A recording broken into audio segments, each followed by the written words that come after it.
So hi guys, we've been sent Spartacus, the board game, from the guys over at Gale Force 9. Warren, what do we think? Love it. Absolutely love it. I don't know how many of you guys have actually seen the show Spartacus. I haven't, although I have set it up on my series link to try and catch an episode of it. I'm also checking, I might pick up the box set. And the reason is, I'd never had any interest in Spartacus as a television Same program. for myself.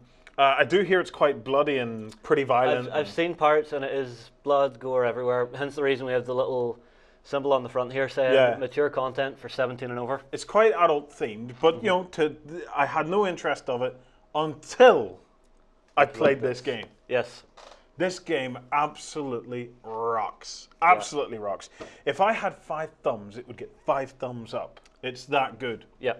Anyway, shall we open the box? Yes, while you're showing that off, I'll try and give you a bit of an insight into what it's about. So, front cover, just stick that back on there so they can get to see it. Yep. So, here we have Spartacus, the man himself, with all his Spartacus-esque kind of blood and gore all over him. It's a game, it calls itself a game of blood and treachery, blood and and treachery. Do get both. You do. It's a kind of a game.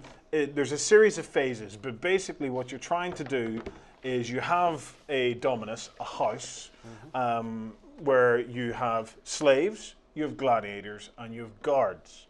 And you're trying to build your house, manage the money and the finances of your house, because you get gold coins and stuff like that, while at the same time, you're trying to shaft your opponents and then beat them in the ring, or have them beat the crap out of each other in the actual gladiatorial arena. Yeah, well, that's the first thing that comes out of the box. Beautifully designed board, really nice graphics on it. Yes, the print, the quality of the board is fantastic. Look, you're not going to have any issues with that. It'll last for years of play.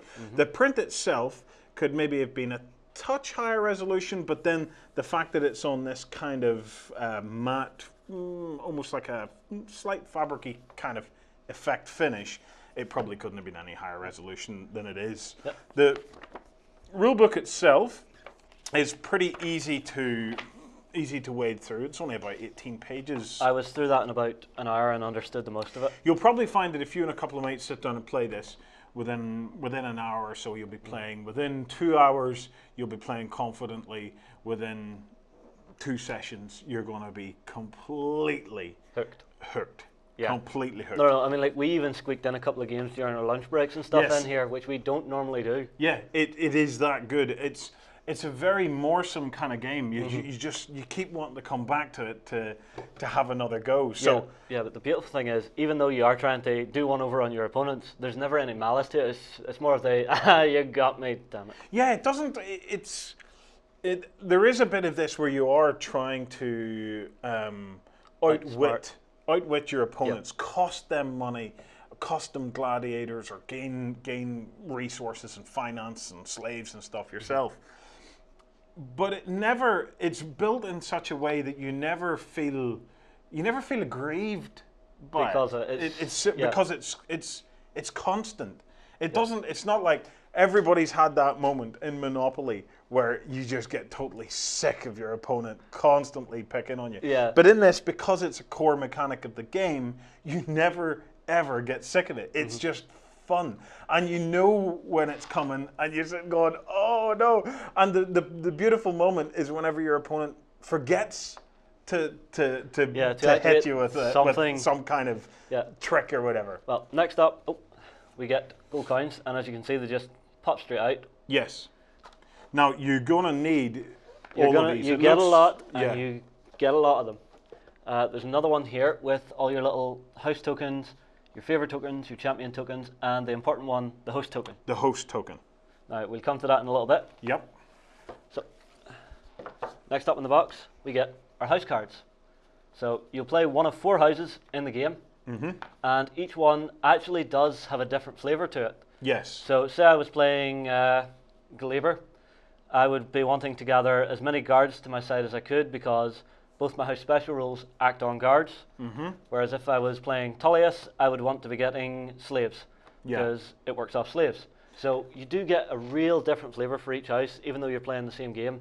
And you do each get different starting assets, which I really like. It throws a little imbalance into the game, but not to the point where it's broken in one person's favor. Yeah, imbalance is maybe not the right word there, because imbalance suggests that somebody would maybe have some advantage over you. What it throws into the game is a sense of variety. You know, each house is very different, and the fact that your special rules are different for each house changes the nature of play for each house. So you're not all chasing the same things. Yeah. And that adds so much tactical depth to it. It adds a whole layer to the game where if everybody was chasing the same thing, okay, the game would become a little bit more samey because you know what they're doing all the time. Yeah. But the fact that the houses are different, it can kind of fly under your radar that somebody is up to something else. Up to something. They're gaining resource in a key area that you don't necessarily need. Yeah, which you wouldn't rate because you yourself don't need it. And but then if you you're would playing want a to keep different it house, off them. yeah, and if you're playing a different house in a different game, you can have a completely different gaming experience Correct. simply because of changing your house. Correct. So there's also some decks of cards. Again, this stuff is nice, high quality, thick board. So it's a keeper, guys. This is one of those games that you'll bring home, you have in the family, and I think it's even a great Halloween night game. I love Halloween night board games when everybody's all settled down. Well, I will say this: the next time I'm out to an event, I'm earmarking part of my cash to actually go and buy this. Yeah. So there's my endorsement. So we'll start with the decks. First thing you get is little turn summary cards. You get one of these for each player. These give you a handy little reference just for what's happening in each phase. And then we come to your favorite deck, the Intrigue. The Intrigue deck. The Intrigue deck is the deck that allows you to play schemes on your opponents. So some of the kinds of cards in the Intrigue deck are, for example, Poisoned Wine, where you can injure a gladiator or slave of your choice owned by a target dominus. So you could injure, you'd rarely use that on yourself, but if you wanted to, you probably could use it on your own dominus. Well, it just says target dominus, so you can target yourself in this game. I can't think of a reason why you would, but you know, sometimes it's strange how this game plays. But basically, that will injure one of their gladiators. Here's one called Robbery, where you can take 3 gold coins from a target dominus. And this one's called Conspiracy, which is -2 influence to the target dominance. And while we're on influence, that's painful. Now it's worth explaining what influence is. Okay. At the top of the dominus cards, you'll see these numbers 1 through 12. This is the influence of that house. So here we have these kind of little counters. There's round ones and a square one.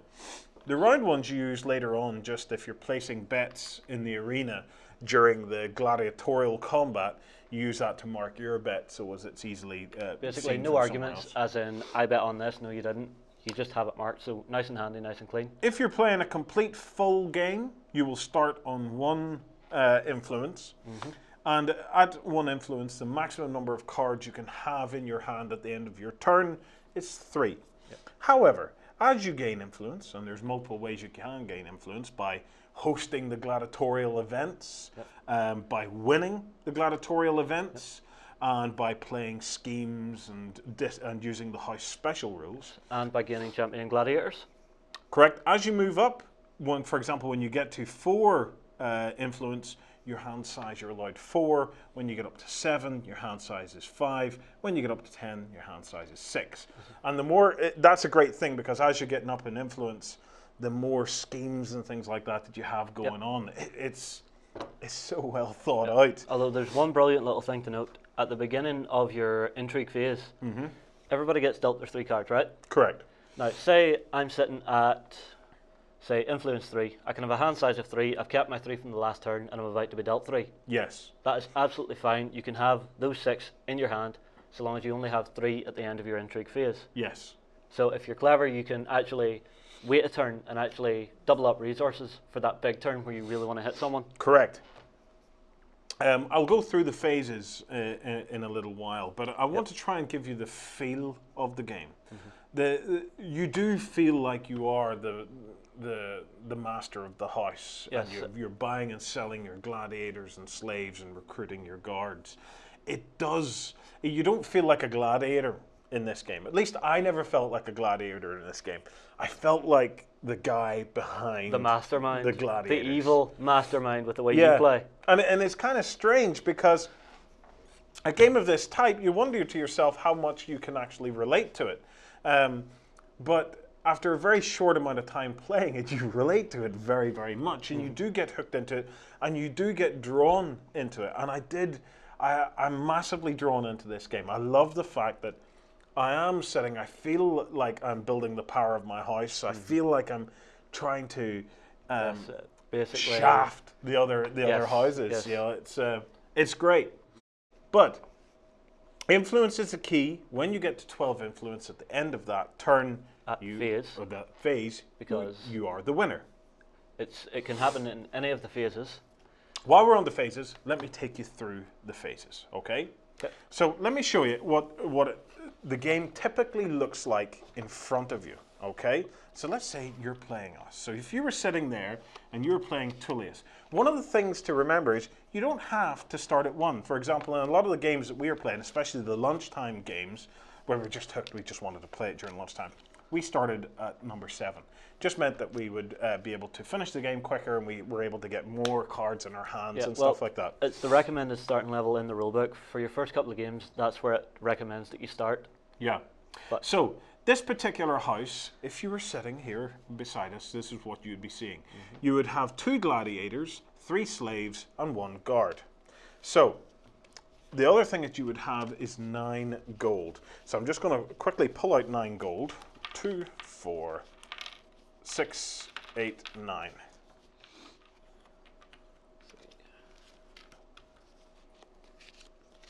So that would sit there. So you would have your 3 slaves here. The guards are in the Intrigue deck, Warren. Yep, I'll just pull 2 guards for you. Then we have 2 gladiators who would sit here. And there's a guard. And there's another guard. So, the first phase is called the upkeep phase, okay? And that's where you refresh guards, heal injuries, and balance ledgers. We're not going to go into too much of that. You could learn all that in the game, and who knows, we may even play a demo game for you guys to have a look at. The key thing is this upkeep ledgers. It's an interesting one because for every slave you have, you gain 1 gold from the bank. For every gladiator you have to spend 1 gold. So at the upkeep phase, this particular house would gain a single gold coin. Yep. Now, if you're wondering what your guards are for, your guards are used to defend you from schemes. Yes. So if I played this particular scheme, conspiracy, specifically targeted against you, one way to defend against that would be to use one of your guards, and Justin's just going to show us how that's done. So quite simply, it's a roll of a 4-up. He would fail, so you've used him, he goes to the discard pile. You can try again, you can keep trying so long as you have guards to do it. And he would pass, but he's still used up. And that's how simple it is to use a guard. That scheme then would have 0 effect. Yep. However, the other way to play against schemes is to use what's called a reaction. And there's one of the reaction cards there. There are loads and loads of different reaction cards. Yep. Now, the red reaction cards can only be played as a reaction to a scheme. Well, they're played as a reaction to something. Oh, right. Okay. So, like this one, Blood in the Sand. You would play it after someone has died in the arena, and then you would get its effect. Okay. So they're played as a reaction to something, not necessarily there are just specific to a ones that tell you a specific point where they can't be activated because it would be incredibly painful for the opposing player at that point. Okay. So one way to foil a scheme is to use a reaction card, and there are reaction cards in the deck which say foil scheme. Which say foil a scheme, and there's one there. So that's your upkeep phase. Next up, you have the intrigue phase, which is my favorite phase. Yes, for the number of times that I just went, oh, for God's sake, Warren, not again. So the intrigue phase, basically you deal 3 cards to each player. Yep. Now the game plays ideally 3 to 4 players, but we actually did play a couple of 2-player games and the mechanics still worked absolutely fine. Yes, it says on the box it's for 3 to 4 players. We played a 2-player game and we enjoyed it. Grand. We enjoyed it fine. There was no didn't see any particular reason why. The only thing was we knew that, it was that both of us would be in a the bit arena. back and forth. Yeah. Well, we would both be in it unless we didn't want to. But anyway, so we get our hand. And at this point, it would probably be wise to show everybody how these work. Yeah. So say I was to play robbery. Now, I'll probably bring up an image of this, but at the top of the card, you can just about see there's a 0. That means this particular scheme requires 0 influence to play. Whereas this particular scheme requires 12 influence to play. Yes. Now, the chances are, you have to have somebody else come on board with you to play that scheme. Yep. Because if you were sitting on 12, the chances are you'd be a winner at the end. Anyway. At the end of the so stage, yeah. more than likely, you're going to be sitting on 6 influence or 7 influence, and you're going to have to ask one of your opponents, do you want to play that scheme with me? Now, for example, if I was playing with Justin, if we play that scheme, I would gain 7 gold. So I might say to Justin, do you want to play a scheme, or to help me play a scheme? And it'll be worth X amount of gold to me. I may say it may be worth X amount of gold to you, or I may not. Yes, I might just say, do you want to help me play a scheme? I guarantee you it won't do you any harm. Yeah, you don't have to tell your opponent what the scheme you're asking for help with is. Yeah. Which is kind of a fun little thing because you lie through your teeth.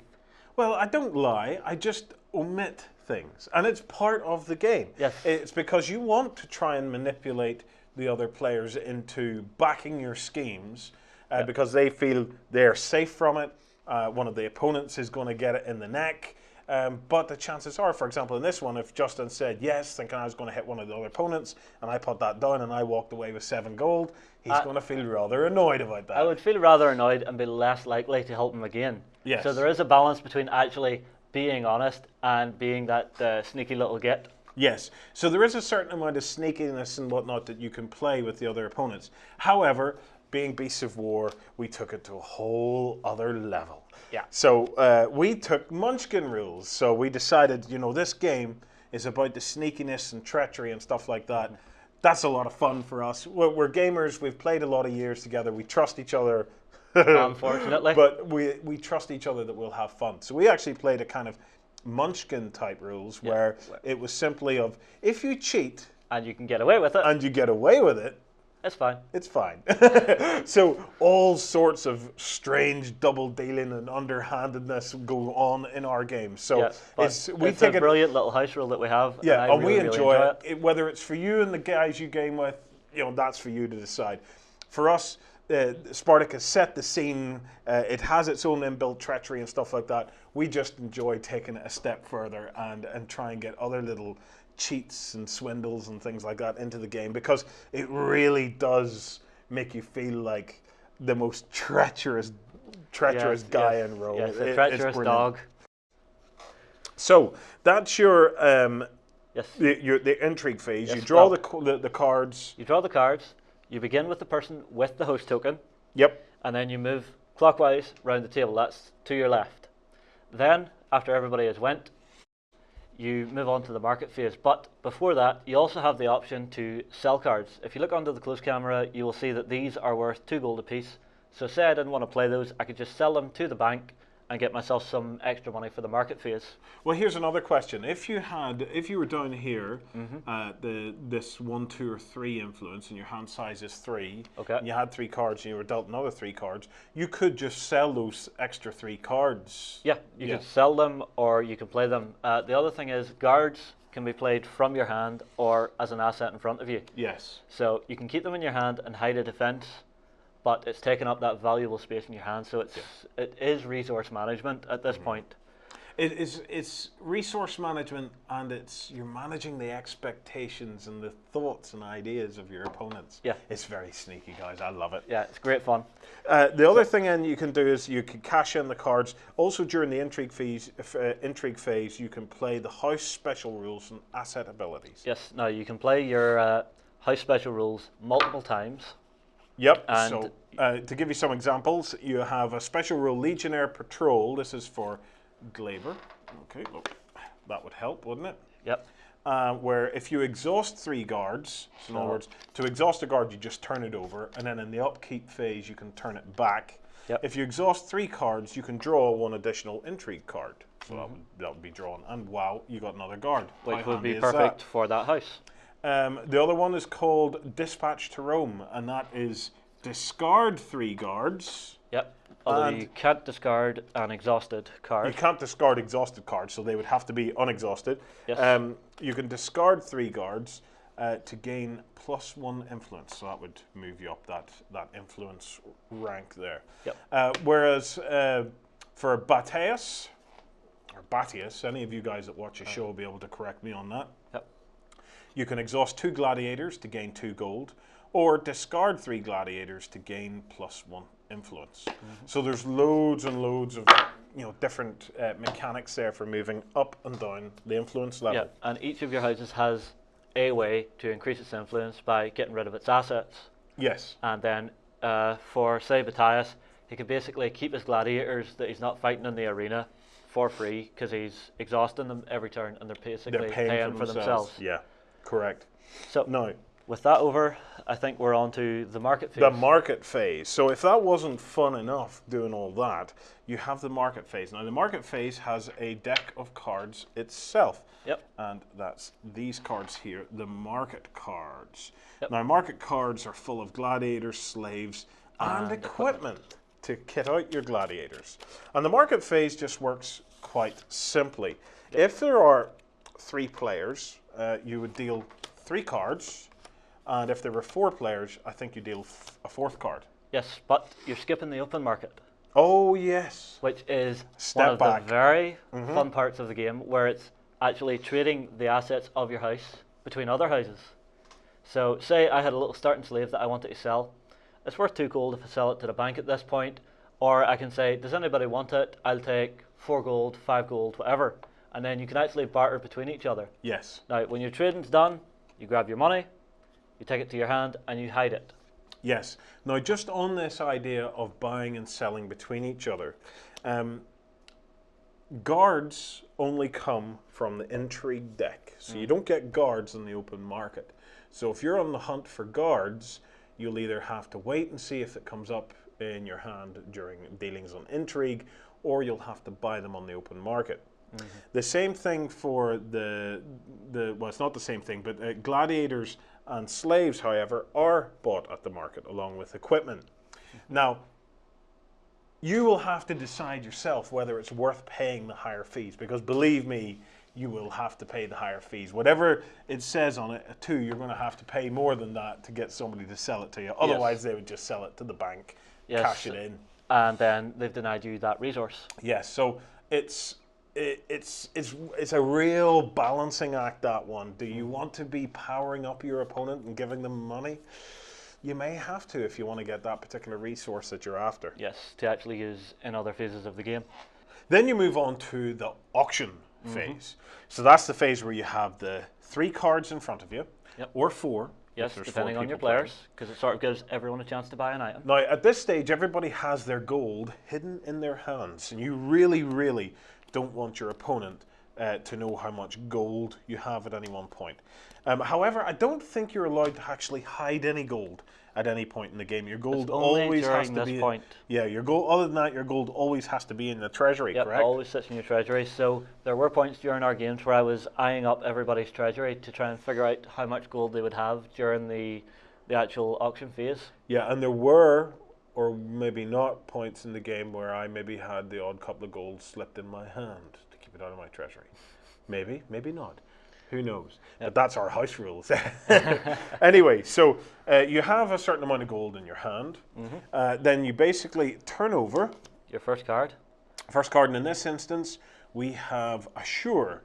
He's a gladiator, and you can see his attack, defense, and speed is 332, which, to be fair, is slightly better. It's slightly better than a starting slave, but not massively better. I don't think he has 1 extra dice from a starting slave. The only thing he has is a special rule, Cunning, exhaust to reduce a scheme's required influence by 2. Yes. So that would be interesting if you were trying to play a scheme of 12. And I was on influence 10. And you were on influence 10. So the way the bidding works is you just decide what you're going to spend. Yep, you count it into your hand. Here's a tip. I always use a Jedi mind trick on old Justin here. So whenever I'm doing it, I always pretend to count out as if my mouth's moving. 1, 2, 3, 4, 5, 6, 7. And poor Justin can't resist, but think that that's exactly what I'm counting. Yeah, Sam fell for that one as well. What was it? You counted to 10, and I had put 11 into my hand. So he tricked me into paying 11 gold. And how much did you bid that time? 0. You get. So Anyway, it was simply a case of whenever everybody's worked out what they're spending, you put it out, and then basically each person in turn turns over to show what they're so I would say 3. Warren has bid 0, so that will go to the bank. We just use the little circle part of this, which is in there. So handy little spot. And then Justin would get that card. And he would go into my house. Now you can see the value of making your opponents pay more. If any of you guys ever watch Storage Wars on the History channel, you'll know exactly. If the more you can make your opponents pay up front, the less they have for later. So it is everything you can do to force your opponents to pay more is a good thing. Next up, we have Spartacus. And then you do it again. 1, 2, 3, 5, 6, 7, 8. And you bid? Yep, I would bid 6 because Spartacus is good. And I bid 0 because I'm working on a completely different strategy from Justin. So I would have to pay 6 there. And Justin has another mouth to feed. Yep, so now I need to make sure I have at least 1 gold in my treasury at the start of the next turn. Otherwise, I'll lose one of my gladiators because I can't afford to pay for him. I have to set him free out into the wilderness. So that's how that dynamic works. And then the final one is yet another gladiator. Oh. And this guy's Pericles, and he may re-roll initiative all dice. Wow, that's good. That's a very good card. Whereas Spartacus, his special rule says ATK doubles, add 1 auto wound. So attack doubles, add 1 auto wound. We'll get into that during the arena phase. The arena phase. So again, we would bid for him. Nothing. Nothing. Field auction. He goes into the discard pile.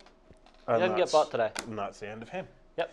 So we have finished what's called the auction phase, and then there's one final bid to happen, and that is the bid to see who is going to host the games. So if you successfully bid to host the games, you go up 1 influence. So there is a real reason why you might want to do this. The other thing about controlling the games, and I've used this to great effect myself, is whenever you host the games, you have control over who fights in the games. So if you're not playing a gladiatorial strategy where you want to be winning matches and things like that, and you're quite weak on gladiators because you're building up guards and slaves and things like that, or you're trying to collect as many gladiators as you can to try and discard them to gain influence. Hosting the games is a very powerful thing because it means that you can pit your opponents against each other. Yes, and then you can force them to bribe you to let them take part or not take part, depending on what state their house is in. Some people won't want to fight, in which case you can say, well, I'm going to send you an invite to fight, and if they turn it down, they lose influence, so they may rather pay you a couple of gold not to ask them. Other people will really want to fight because they'll have good gladiators like Spartacus who can get into the ring, can decimate opponents, and gain them influence and gold in the process of it. So they may pay you a couple of gold because the minute Spartacus steps into the ring, if he's won a few rounds before that, he's maybe picking them up 5 or 6 gold, as we'll explain now in a second. So it works the same way. You work out how much you're going to spend. Yes. And then you put your hand in. Yes, and this time I've bid nothing. And I've bid 3. So I would take that and send it to the bank. Now, the reason I didn't bid anything is because I have 1 gold left to pay for my extra gladiator next turn. Now, that was you saving to be prudent there. Yes. So, at this point, the gladiators come in. So now's a chance to show you the gladiator miniatures that come with this game. So, first one. Every player gets a miniature that they can use in the game. Now, the miniatures themselves, they're okay. You know, there's They're a little game token. they're better than a pawn. Let me just say that. In terms of the sculpts, look, there's nothing is going to blow you away, but in terms of what you get in a board game, they're absolutely fine, and there's fine. nothing Pretty to damn stop good. you going out, finding a little gladiatorial miniature, and actually just painting it up for your games of Spartacus, going, "This is my gladiator." That is exactly what I intend to do. I'm going to be on the lookout for some really nice gladiators. Yep. I'm gonna get them painted up and put them on a nice hex base that I'll find somewhere, I'm sure, and use them for this game because I just think it'd be great. I'm even thinking about recreating the board as a little terrain piece. Oh, that could be fun. I think it'll be great. But then I just love that. I'm just looking at how I would recreate that board as a terrain piece and have the gladiators and stuff like that in it. It could be great. Be very fun. Anyway, before the match, you would basically invite the two houses that are going to take part. Obviously, there's only the two of us, so we'd put, say, our two gladiators into the ring. In which case, I need a gladiator. I'll just put... And I have Spartacus. Haha. Okay, let me find a gladiator. Any gladiator. This one will do. And this is Pericles, and he's the tactician. So, before combat begins, you get +1 influence for the host. So if I was on 7, I would then go up to 8. Yes. And the host invites the two players, which we've done. You pay tribute, and then that's the people trying to buy their way into the games or pay to be left out of the games. And then finally you place the wagers, which is yet another way to make money. So let me just move this board back down a little bit. Go right ahead. Here are the places where you place the wagers. So you could place on player 2 victory or player 1 victory. You cannot bet against yourself. Yes, as that would anger the gods. So all you can do is, in this instance, Justin would most likely defeat me, okay? Yes. So I would maybe bet 1 on myself to win. I probably wouldn't, to be fair. What I'm more likely to do is to think that this particular match would have an injury, okay? Yes. So here you can bet that an injury will take place, or here you can bet that a decapitation will take place. Yes. I think it's highly unlikely a decapitation will take place against two fighters that are a little bit more evenly matched. Yep. However, I don't have to put in a gladiator. For example, I could have thrown in a slave if I wanted to keep my gladiator out of the battle. In which case, if a slave was in there against Spartacus, there's a higher chance of a decapitation. A much higher chance of a decapitation. So, let me show you with a slave. Let me show you actually with the gladiator first, and then I'll show you with a slave, basically how combat works. So, you get a number of dice for the attacks, which are red. Yep. The defense, which is black. And the speed, which is blue. Yep. So, Justin, talk us through how the combat works. Okay, the combat is really simple. Each of your stats represents a dice pool, as Warren just showed you. So Spartacus, say he was on the attack, he would be rolling 4 dice, while you would be rolling your 3. So, let's just say we're in combat, I roll my 4, I get a 5, a 5, a 2 and a 1. Now, the 5/5 activates Spartacus' special ability, so he gets 1 auto wound. You would roll your 3 dice. Okay, so what Warren's looking to do here is match or beat my score on the dice. So here it's 6/5. Warren defends that one. So it's highest to highest, and then works down the chain. So it's dice chains. So I have a 5 to a 2 here, a 2 to a 2 here, which is cancelled out, and a 1 here. Now, Warren has no dice to defense here, so what I need to roll is a 3+ because there's a ghost dice there, which counts as a 2. Okay, so anything after what happens in this chain needs to be 3 or more to have any effect. Yes, but say I rolled a 2 and you rolled a 1 with a dice to defend. Yep. You would take that wound because you are trying to defend that dice. Okay, gotcha. Now, so as it stands, you will be taking 2 wounds. 1 wound, which is an auto wound because it rolled a double, yes. and the other wound because I failed to defend that one there. Yes. So, we'll come back to that and we'll run through some actual combat. So, Yep. it starts with the initiative. Yes. So we roll a single dice just to see who goes first. It's your initiative pool. Okay. Oh, yes. Okay, go ahead. So I would roll that, and I would get 10, 13. And I rolled that, and I managed to get 4. How rubbish is that?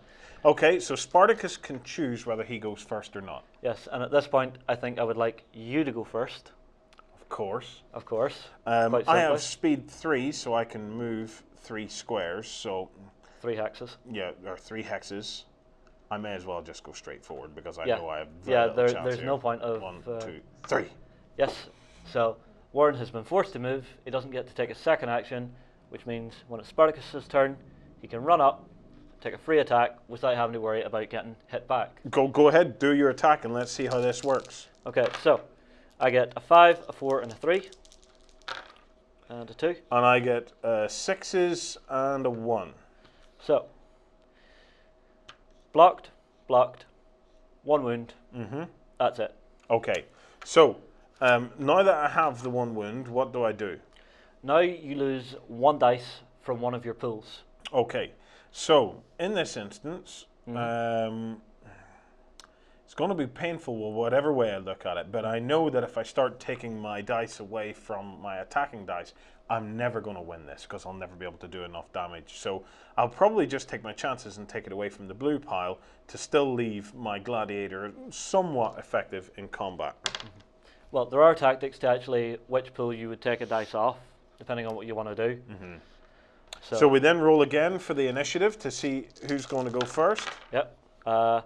I got 12. You got more 15. than me, Justin. I think that's just enough to say, okay? So, Okay. right. Now that we're in combat, I would want to go first and take the attack. So you would roll your defense dice. A 5, 5, 3, and a 2. 5 and 2 1s. Ouch. Yep, so that's 2 wounds. 3 wounds because of the double. 3 wounds. See, this is why Spartacus is very, very good. Okay, so in this instance, what do I do here? I'm going to get to attack back. So I'm going to take 1. You can't deplete any particular group at Yes, you at can any only go point down to 1 dice of in each each. group until you are on one of each group. So I'm just going to go down to that because I don't want to lose my attacks. I want to try and put some attacks on him here. So I'm going to roll my 4 attacks. There we go. 6, 3, 3, 1. And I have 6, 6, 4, 4. So at that point, I'm taking 3 wounds. Now, I'm not too worried at this point because we're in close combat and I don't really need to be faster than you, so I'll take all 3 off my speed. Okay. So, top of the round, we go for initiative. Again, I get a 6. I get a 1. Wait. Aha. You see, where I'd been going wrong before is that I wasn't actually using the Tactician's special rule, where I may re-roll all my initiative dice. So Actually, it's all dice, so I re-roll mine as well. all right, okay. I get a 1, you get a I 5. 5. So Now the pain's coming. now things might change a little bit. So this instance, I get to go first. So I'm going to roll, Oh, this could be painful. and I get a 6, a 5, a 4, and a 1. I get 5, 5, 2, 1. So as that stands, that's through, Yep. that's blocked, that's through, that's blocked. So I have to lose 2 dice. Yep. Painful. I lose 2 off my defense. Okay. And now I get to attack back and hopefully finish him off. And with a roll like that, it might just do it. So you get... With a roll like that, I think he did just do it. Right. Let's see. So I would get 1, 2, 3, and a 4th for having the double. 2 6s, yes. So you would actually have lost any bet on injury or decapitation because I only brought you down 1 beneath your minimum of 3 dice. Okay, so let's describe this, how you decide whether something's an injury. So say I had 2 bet there on an injury. The maximum you can bet is 3. Yep. And let's say I had 2 bet on decapitation. Let's see how that works. So Okay. when you get down to one of each. Yes. that's when you start to work out whether it's got an injury or a decapitation. Yes, or an exhausted. If I do 1 dice over your final 3, you're exhausted. You simply go back, to your gladiatorial stables, And he just goes face taking down. a rest. Okay. If I do 2, you're injured. Which Okay. means you get one of the little injured tokens, which is the Okay. other side of the favour token, So you would get that injury token on Yes. there. which would come up in your upkeep phase again. Mm-hmm. And if I do 3, decapitation, head's gone, he's dead. Now, the other thing is the host at the end of the game gets to do the whole whether a defeated Yes, thumbs gladiator up, lives thumbs or down. dies. Yes. Is that only if he's injured, or does that happen if he's If exhausted? he's exhausted, he gets the choice. Mm-hmm. If he's injured, he gets the choice. If he's decapitated, he's just dead. He's just dead anyway. You know, you can do it for fun, but I don't think it'll have any bearing. Yeah.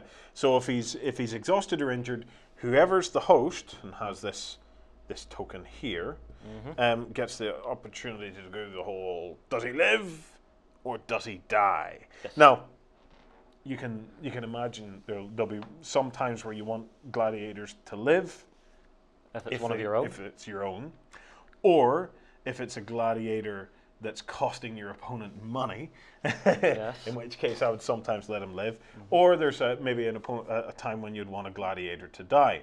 However, you won that round, which So I would means gain you gain a favour token. Favour token. And because I won that round, I will go up 1 influence. Now, what does the favour token give you? Basically, if I bring a favoured fighter to the arena, for each favour token, I gain 2 gold. Mm-hmm. Once I hit my 3rd favour token, I become a champion. So you win 1 match, you gain a favour.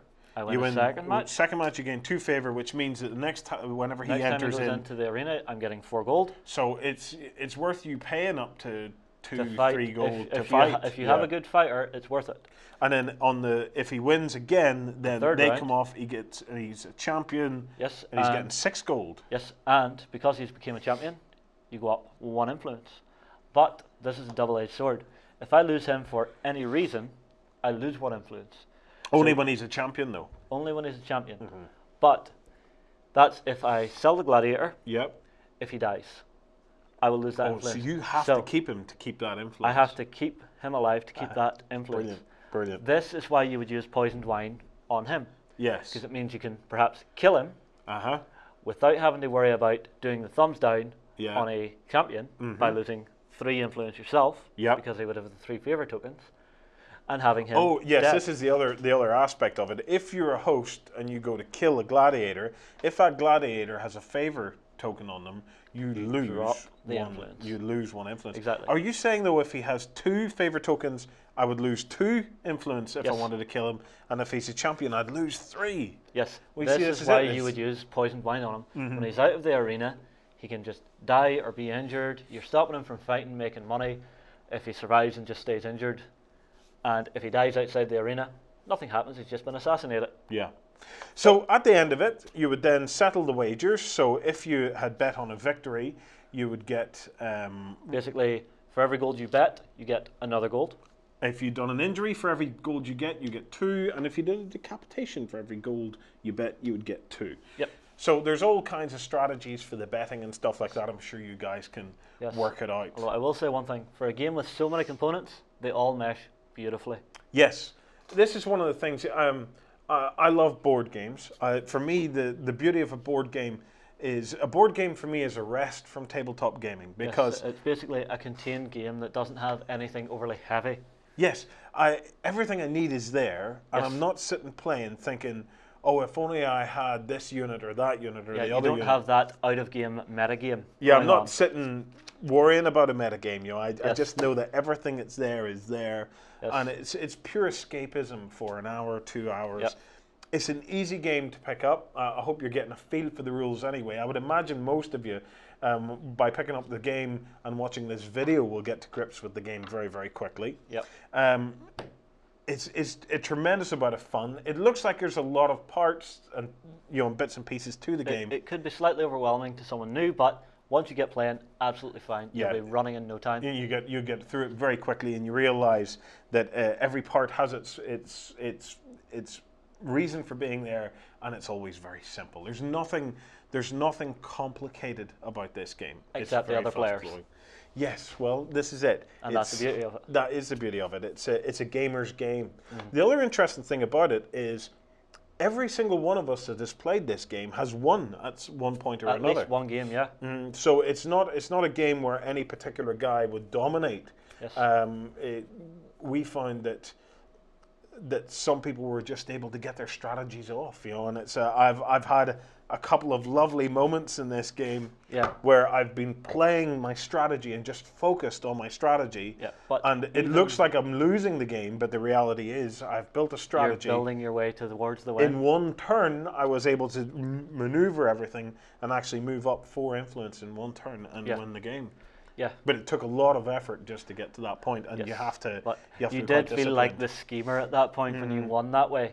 The other thing is, guys, if you think someone knows the game far better than everyone else and is perhaps going to be overpowered at it, say everyone is starting at 7. Yes. Start them at 4, 5, whatever you like. Yeah. To give them a slight handicap and give everyone else a chance. So the other thing that I've been thinking about is how we would expand the game.